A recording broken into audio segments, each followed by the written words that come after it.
మీరు వెళ్లే గుడిలో గర్భగుడి లోపల ఎల్ఈడి బల్బ్స్ ఉన్నాయా?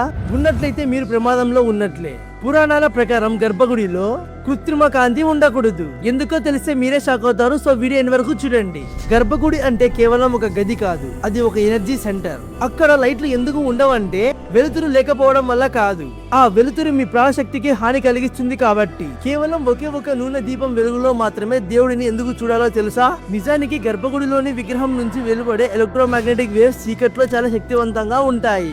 మనం ట్యూబ్లైట్స్ వాడితే ఆ ఆర్టిఫిషియల్ ఫ్రీక్వెన్సీ దైవశక్తిని అడ్డుకుంటుంది. అంతేకాదు ఆ దీపపు కాంతి మీ కళ్ళలోని రెటినా ద్వారా నేరుగా మెదడులోని పీనియల్ గ్రంథాన్ని తాకి మీ ఒత్తిడిని ఒక క్షణంలో మాయం చేస్తుంది. ఇది లైట్లతో సాధ్యం కాదు. మనం చేసే చిన్న పొరపాటు మనకు అందాల్సిన మహాశక్తిని దూరం చేస్తుంది. గర్భగుడిలోని ఆ రహస్య చీకటి వెనుక ఉన్న పవర్ ట్యూబ్లైట్లకు రాదు. అందుకే మన పూర్వీకులు ఆ దీపపు వెలుగునే నమ్ముకున్నారు. ఆ వెలుతురులోనే అసలైన దైవశక్తి దాగి ఉంది. మీరు కూడా గర్భగుడిలో ఆ దైవశక్తిని అనుభవించి ఉంటే కామెంట్ సెక్షన్ లో జై శ్రీరామ్ అని టైప్ చేయండి. అలానే ఈ వీడియోని ప్రతి ఒక్కరికి షేర్ చేసి ఇలాంటి ఇంట్రెస్టింగ్ వీడియోస్ కోసం మన పేజ్ ని ఫాలో చేయండి.